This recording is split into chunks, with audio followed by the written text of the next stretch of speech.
지난주에 이렇게 연속으로 또 2주 연속 이렇게 공부하는 적이 별로 없었던 것 같은데요. 지난주에 우리가 공부하면서, 어, 숙제를 내드렸죠. 한 주 동안 생각해 오셔라. 성서가 조장하는 폭력과 사회에서 조장하는 폭력이 다른가? 이런 질문들을 집에서 한번 생각해 보시라고 그랬는데, 기억나시나요? 기억이 없어요? 아니, 우리 장로님 같이, 불리한 거는, 네. 정치인들이 못된 것만 가르쳐서 그냥 우리 함장로님 같은 분까지 저렇게 됐네. 예, 그 성서가 조정하는 폭력이라는 말 자체가 약간 좀 맞지 않는다라고 생각할 수가 있겠죠. 그렇죠.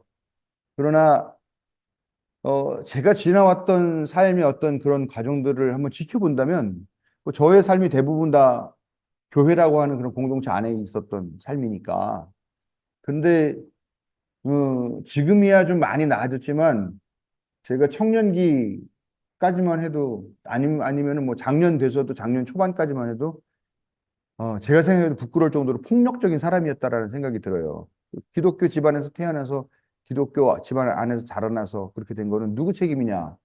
또 뭐 제 책임이라고 얘기를 할 수가 있겠지만 그렇지만 또 그 교회 안에서 자라왔던 그런 생활들도 있고 그럼에도 불구하고 그런 집 안에서 폭력적인 삶이 나올 수 있는 이유는 무엇일까라는 것도 그렇고요. 아니면 이제 제가 목회를 하고 나면서 이 교직사연 아니고 교계 사회 안을 들여다보면 이제 상당히 많은 어떤 폭력적인 요인들이 있는 거는 분명하다는 거죠. 예. 근데 이제 그게 가장 극단적으로 드러나는 게 요즘 나오는 성소수자와 이슬람 교도들에 대한 그런 핍박 이런 것들이 제일 심각한 거고 그다음에 여전히 남아있죠. 공산주의에 대한 어, 반감 같은 것들 그런 것도 여전히 남아 있는 거죠. 그런 것들이 이제 폭력적인 그런 조장하는 것도 나오게 되는데 어떻습니까? 뭐 교회 그러니까 이제 근데 이 얘기를 하면서 고민이 되는 게 그거예요. 성서와 교회를 같이 똑같이 볼 것인가? 그러니까 성서가 하는 말을 교회가 하는 말은 즉 성서에 나와 있는 말이냐? 교회에서 가르치는 것이 즉 성서가 우리가 요구하는 것이냐 하는 문제라는 거죠. 그 지난주에도 그런 얘기 말씀을 드렸던 것 같은데 어 드렸나요? 그 예수의 신성과 인성에 관한 문제 해서 해서 이제 논쟁에서 이긴 사람들이 만든 게 교리가 되었다. 그러니까 아타나시우스라고 하는 교부와 아리우스라고 하는 장로가 붙습니다. 교리 논쟁을 벌여요. 근데 아타나시우스는 예수님은 이미 이 지상에 오기 이전부터 이미 하나님 그 자신이었다. 하나님과 동급이었다. 그렇기 때문에 이 땅에 와서 보이신 모습은 사실 신성이 더 강조돼야 된다는 입장이고 아리우스라고 하는 장로는 세상에 신은 한 분인데 어떻게 하나님의 아들이라고 하는 사람이 또 신일 수가 있느냐. 그거는 세상 오직 한 분이신 하나님 유일신 신앙만큼은 우리가 건들면 안 된다. 그러니까 예수님은 하나님이 요구하시는 삶을 가장 잘 살아낸 사람이긴 하지만 그 자신이 하나님일 수 있다는 말은 우리의 유일신 신앙을 포기하는 거다. 기 때문에 예수는 신성이 더 강조돼야 된다. 이게 이제 붙어가지고 논쟁이 되고 막 여기에서 황제가 개입하고 막 유혈 사태도 나고 그러면서 결국은 아리우스라는 사람이 어, 졌어요. 그 결과로 인해서 우리가 그런 고백을 하는 거죠. 삼위일체 하나님, 거기서 이제 그런 게 나오는 거죠. 하나님이 삼위일체 하나님도 그걸로 인해서 그 교리들이 나오기 시작한 거고, 그러면 그렇기 때문에 어, 예수님은 하나님이다. 그리고 하나님과 같은 동일 인격이다라고 하는 그런 고백들을 지금 우리가 하고 있는 거예요. 근데 이 교리는 사실 성경에 나오는 게 아니죠. 성경에 있는 말들, 교리가 먼저 만들어지고 난 다음에 혹은 아니면 의도적으로 그런 부분들을 편집해가지고 이런 교리가 만들어진다거나 아니면 교리가 만들어진 다음에 그런 구절들을 찾아내서 이걸 합리화하는 방식으로 만들어졌다라는 얘기잖아요.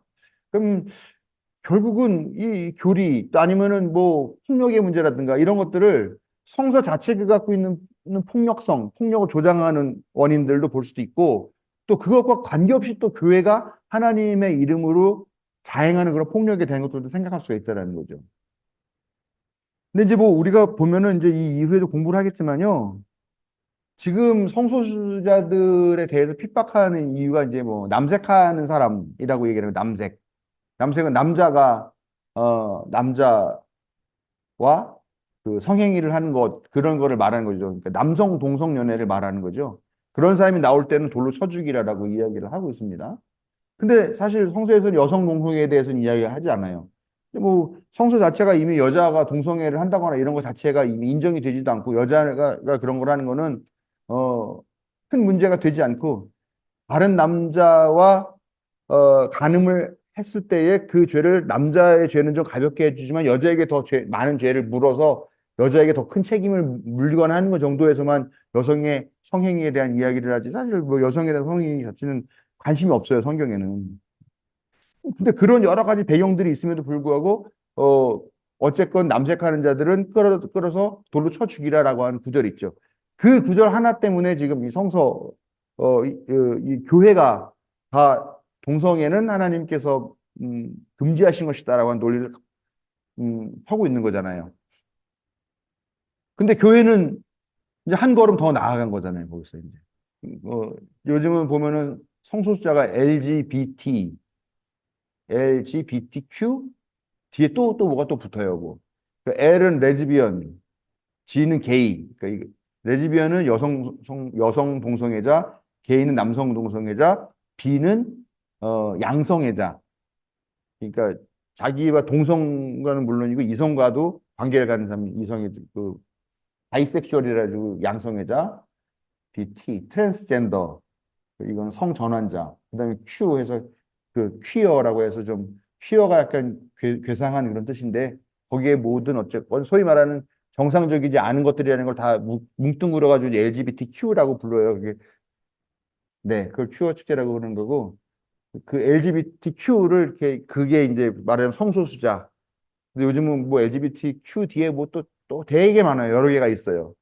이제 그거는 어설프게 알고 얘기했다가 막 혼나요 그 사람들한테 그 정도로 복잡한데 아무튼 이런 문제들이 이제 아주 구체적으로 폭력적인 그런 현상으로 나오게 되는 거잖아요.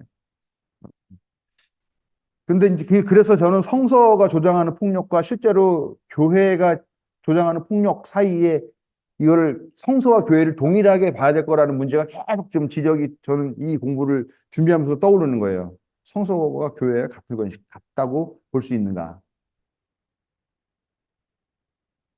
그러면 좋아. 지금 벌어지고 있는 폭력이 교회에 의한 것들이다. 성서와 관련이 없고 교회에 의한 것들이다.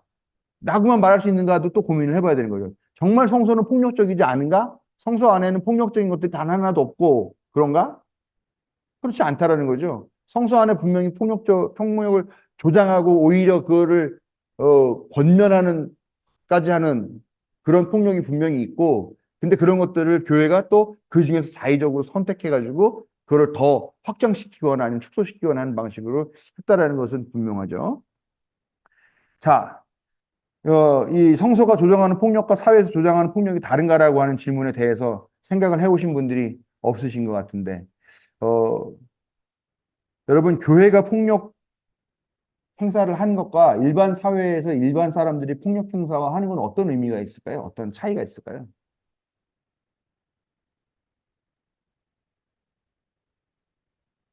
그냥 보통 사람이 폭력 행위를 한다거나 보통 사람들이 따돌림을 하는 거하고 교회가 사람을 따돌림하는 거하고 어떤 차이가 있을까요?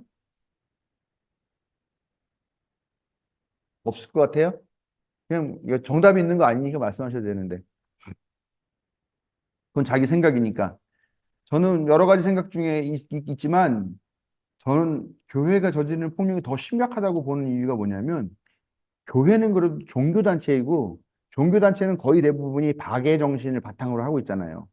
이웃을 사랑하라고 하는 그걸 대부분 바탕으로 하고 있는데 그런 데서 저지르는 폭력 행사가 일반 사회의 전체적인 도덕 수준을 더 심하게 추락시키고 하락시키는 그런 요인이 된다라고 생각을 해요. 어떻게 보면 그거죠. 가장 책임 있는 위치에 있는 사람이 예를 들면 법을 지켜야 되는 가장 중요한 책임적인 위치에 있는 사람이 법을 안 지킨다. 그럼 어떻게 하겠어요? 뭐 예를 들면 법관, 대통령 대통령도 법을 안 지키는데 그 일반 국민은 왜 법을 지켜? 라고 생각하겠죠. 근데 만약에 어떤 그 문제 때문에 처벌을 받게 된다. 그럴 때 대통령이나 법관이나 이런 권력자들은 처벌을 적게 받지만 일반 시민들은 많이 받는다라는 거죠. 그럼 이 법에 대한 뭐랄까요? 법에 대한 안정성이나 권위 같은 것들이 떨어지게 되니까 그 사회의 전반적인 도덕성이 떨어질 수밖에 없는 거죠. 저는 종교도 마찬가지라고 봐요. 종교가 갖고 있는 어떤 사회적인 순기능의 역할들 같은 것들도 있는데 그런 단체에서 예를 들면 뭐 그 최근에 장로교회 총회장이 그 무인 모텔인가? 그러니까 모텔 앞에서 나오는 그 장면이 사진 찍혀가지고 난리가 났어요. 거기 총회장. 그래서 총회장을 사퇴하냐 마냐 이 문제를 논하는데요. 자, 한 교단의 총회장이 그 모텔에서 여자랑 애정 행각을 벌인 것과 그거는 뭐 벌였다고는 확실히 잘 모르겠대요. 아무튼 상담하러 거기서 상담했다라고 이렇게 얘기를 했다는데 그것까지는 모르겠고 신앙 상담을 했겠죠. 예. 아니면 그냥 일반인이 가가지고 그렇게 하는 거랑 어떻겠습니까? 일반인들이야 그러면은 아니 뭐 일반 사람들이야 그럴 수 있지 뭐 아니, 바람 피는 게 잘했다는 이야기는 아니지만 이렇게 얘기할 수 있지만 사실 성직자가 거기다가 또 교단의 총회장쯤 되는 사람이 그랬다 그러면은 사실 더 데미지가 큰 거고 더 어떤 사회에 대한 또 종교에 대한 불신감들이 더 깊어지는 거고 그 도덕감들이 떨어지게 만들어진다라는 것이죠. 그래서 이런 내용들 때문에 저는 오히려 교회에서 성서가 조장하고 있는 그런 폭력이 사회에서 조장하는 폭력보다 더 심각하다는 생각을 해요. 여러분 사회에서 조장한다라고 하는 폭력은 가장 큰 게 있다 그러면 권력자에 의해서 벌어지는 전쟁이죠, 전쟁. 근데 그러면 종교는 그런 게 없을까요? 종교는 전쟁의 수준까지 폭력 행위가 나가지 않나요? 아니잖아요. 지금 이스라엘과 팔레스타인이 벌이고 또 지금 거기에 시리아의 뭐죠? 걔네들도 또 지금 들어오려고 하고 있고 헤즈볼라 그다음에 예멘의 뚜티 군단인가 거기들도 지금 또 계속해가지고 가세하고 있고 이런 상황이 된다. 근데 그게 정치적인 문제이기도 하면서 종교적인 문제 때문에 그렇잖아요. 그리고 아주 오랜 세월 동안 개신교, 특히 개신교가 타 교단에 대해서, 유일신 사상을 주장하면서 다른 교단은 다 가짜라고 이야기를 하면서 은근히 그, 종교들에 대해서 폄훼하고 좀 배타하고 그랬었죠. 그렇기 때문에 유럽에서는 기독교밖에 없잖아요. 그죠? 그러나 지금은 좀 상황이 달라져서 유럽에도 뭐 불교도 많이 들어가고 있다고 하는데, 결국은, 이 성서가 조장하는 폭력이라는 게 교회나 성서 안에서만 끝나는 문제가 아니라 여러 가지 방식으로 정치 세력과 결탁을 해가지고 어, 자기 자신의 존재감을 가지고 그런 폭력들을 서로 조장하기도 하고 증폭시키기도 하는 그런 역할을 하는 것이 현실이라는 겁니다. 자, 진리보다는 교회의 일체성을 더 중시해요, 교회가.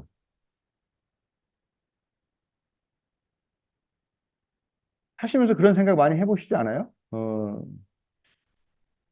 예수님의 가르침과 교회의 가르침이 좀 많이 달라요. 사실 예수님은 뭐 교회에 다녀라, 뭐 교회에 가라라고 한 적이 한 번도 없어요. 왜냐? 그때는 교회라는 게 없었죠. 예수님이 돌아가신 다음에 기독교회라는 게 생긴 거니까. 그렇다고 해서 예수님이 꼬박꼬박 유대교의 절기를 꼬박꼬박 지키시거나 그러셨던 분이었나? 꼭 그러신 분도 아니었고, 그 되게 유대교 종교적인 분도 아니었다라는 거죠. 사실 예수님이 가르치시는 거는 어떤 특정한 종교에 들어가서 그 종교에 귀의하고 그 종교가 요구하는 것들을 잘 해라라고 하는 말씀 거의 없고요. 똑바로 살아라. 하나님의 뜻이 무엇인지 알고 똑바로 살아라. 믿어라라고도 사실 얘기하지 않았어요. 그렇게 살아라라고 얘기하셨죠. 예?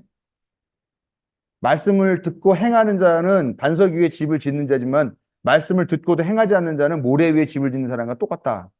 가서 그러기에 또 선한 사마리아인의 비유를 들려준 다음에 가서 너도 이와 같이 하라라고 이야기를 하고요. 또 나중에 죽은 다음에 무슨 재판을 받게 된다 그러죠. 그때 하나님의 오른편과 왼편으로 나눠지게 되죠. 양과 염소로 나눠지게 되는데 그때 양의 편으로 가고 염소 편으로 가게 되는 이유가 뭐냐? 너는 내가 굶주리고 목마르고 할 때 물을 주고 밥을 먹여 주었고 내가 옥에 갇혔을 때 너는 나를 찾아와 나를 봐주었다.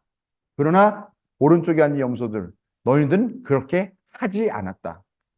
사실 예수님께서 말씀하신 거는 종교라는 것들을 만들기 위한 것도 아니고 또 기독교라고 하는 것들을 옹호하기 위한 뭐 그런 걸 하신 것도 아니고 어떤 종교적인 사람이 되라고 그런 것도 아니고 말 그대로 하늘 무서운 줄 알고 이웃 사랑할 줄 아는 그런 사람이 되라고 하는 그런 말씀만 주구장창 하셨는데 이게 교회라고 하는 조직이 딱 생겨나면서부터는 양상이 달라지는 거죠.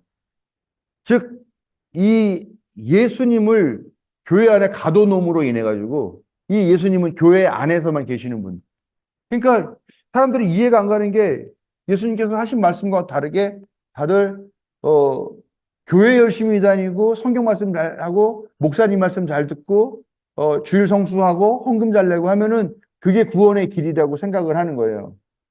근데 사실 그렇게 쭉 나온 것들 다 보면은 예수님하고는 관계도 없어요. 다 교회 공동체나 아니면 교회의 권력자들에게만 좋은 거잖아요. 네. 그러다 보니까 이게 예수님께서 무엇을 말씀하셨는지 보다는 우리 교회가 어떻게 존속할 것인가, 우리 교회 조직이 어떻게 건사할 것이며, 우리 교회 조직을 어떻게 더 강력하게 만들 것인가에 대한 그런 관심들만 갖고 있다라는 겁니다. 이게 지금 되게 심각한 문제예요.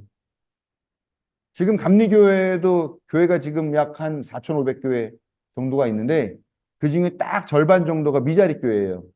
1년 결산이 3,500만 원, 4천만 원이 안 되는 어, 지방에 있는 데는 뭐 2천만 원, 3천만 원 정도로 기준을 잡는 데도 있는 것 같은데 아무튼 1년 기준이 우리 교회도 그렇게 기준을 따지면 지금 미자립이죠. 4천만 원이 안 되니까. 우리가 한때 열심히 해가지고 딱 3,600만 원 딱 올려가지고 야 미자립 아니다 그랬는데 그때는 3,500만 원이었거든요.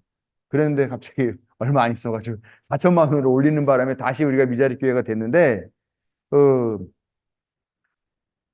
뭐 그렇게 지금 미자립 교회가 그렇게 많은 상황이지만 어떻습니까? 지금 뭐 감독회장 감독 선거가 올해 있어요. 올해 있는데 지금 또 보면은 뭐 거기 출마한 사람이 지금 뭐 어디 은행에서 80억을 대출받았다 뭐 이거를 이러고 다니고 또 어떤 큰 교회 아버지 교회를 물려받은 어떤 큰 교회 목사는 자기가 이거 출마하면서 뭐 300억을 내겠다나 1,000억을 내겠다는 교단에 뭐 이런 얘기를 하고 있고 이게 뭐랄까요 참 이제는 어떤 뭐 교회의 일체성도 이제는 중요한 게 아니라 개인의 명성이나 개인의 권력이나 말 그대로 권력. 근데 뭐 교회 권력이 그래봤자 뭐 기껏 해봤자 감독해봤자 4년 하는 거고 연예 감독회장 해봤자 4년 하는 거고 연예 감독해봤자 2년 하는 건데 애들 그러는지는 모르겠습니다. 자, 에, 독일 나치 정권을 비유한 주류 목사들 이렇게 얘기했습니다.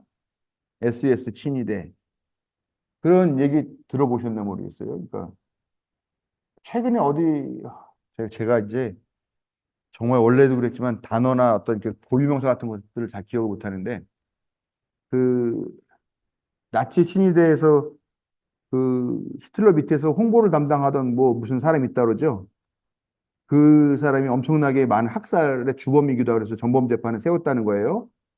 그랬는데 사람들이 다 그 사람을 어떤 놈일까 생각해 보면 정말 악귀 중에 악귀, 상악귀.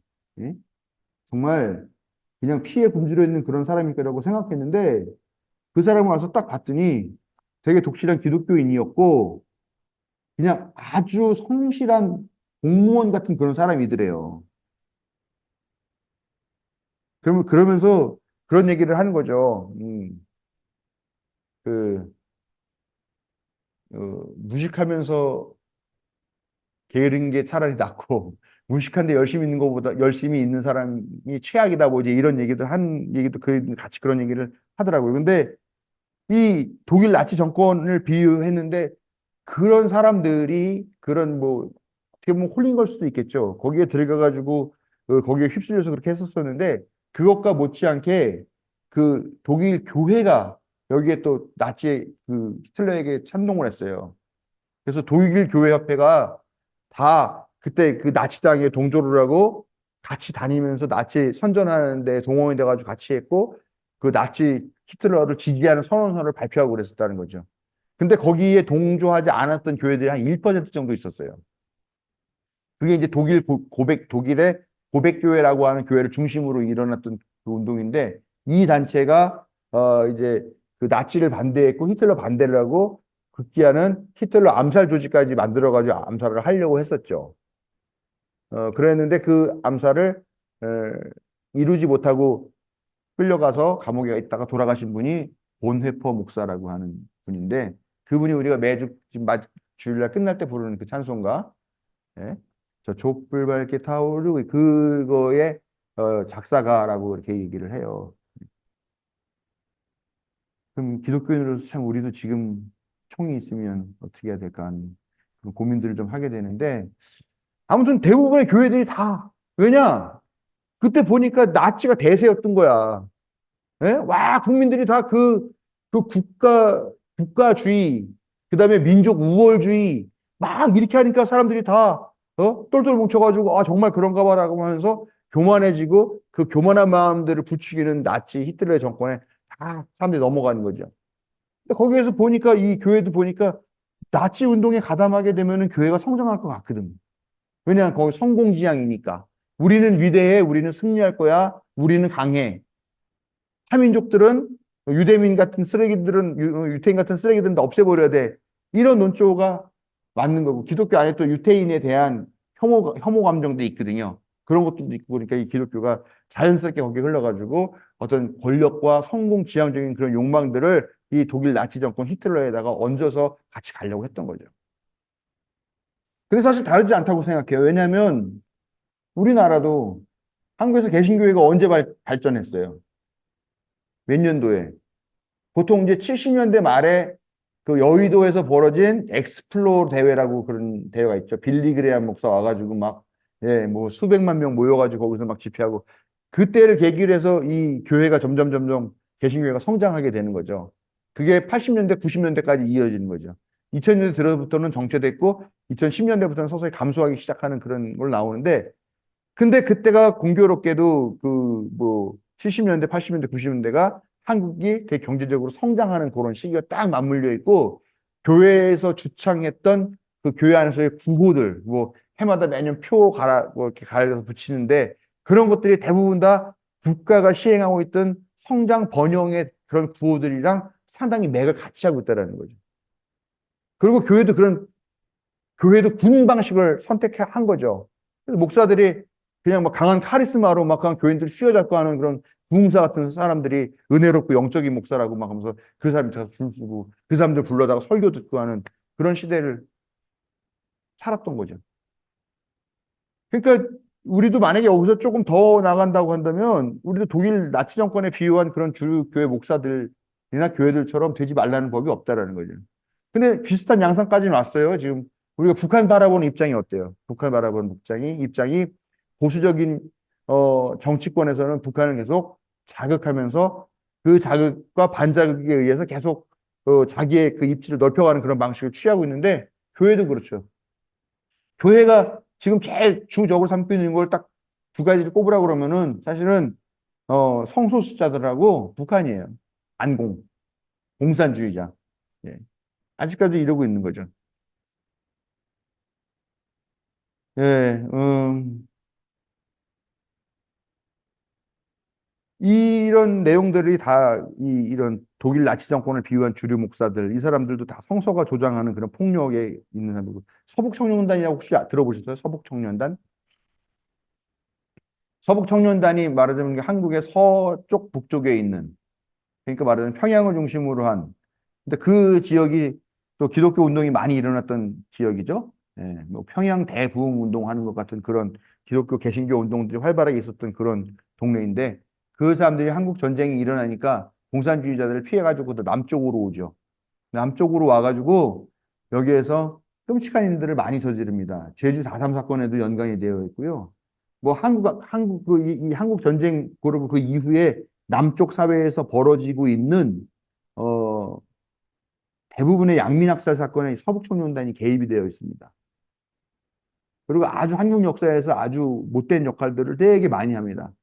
이 사람들이 그리고 북쪽에서 내려온 개신교 목사들, 예, 뭐 H 목사, 뭐 무슨 목사 이런 사람들 되게 영향 있는 목사들의 뒷배가 되고 그 사람들을 어떤 뭐 예를 정신적 지주를 삼는다고 할까요? 뭐 그렇게 하면서 연결이 되어 있죠. 이 서북청년단이라는 사람이 지금까지도 악명이 되게 높습니다. 그래서 반민특위 같은 거 막 그런 문제 같은 그때는 서북청년단이 아니었겠네요. 어 아무튼 한국전쟁 이후로 이 서북청년단들이 와가지고 엄청나게 많이 늘었는데 이 서북청년단이 기독교 청년단을 주축을 하고 있어요. 그러니까 하나님을 믿는 그 뜨거운 열망이 다른 어떤 그 이데올로기와 잘못된 관계를 맺게 되면 그렇게 폭발적이고 폭력적이 된다라는 걸 보여주는 거죠. 요즘도 정치 보면은 정말 극우적인 얘기들을 막 많이 하고 상식적이 안 가는 얘기를 많이 하는 사람들 이름이 뭐 이름에 예자 들어가는 사람들 있잖아요. 뭐 예를 들면 예찬, 네.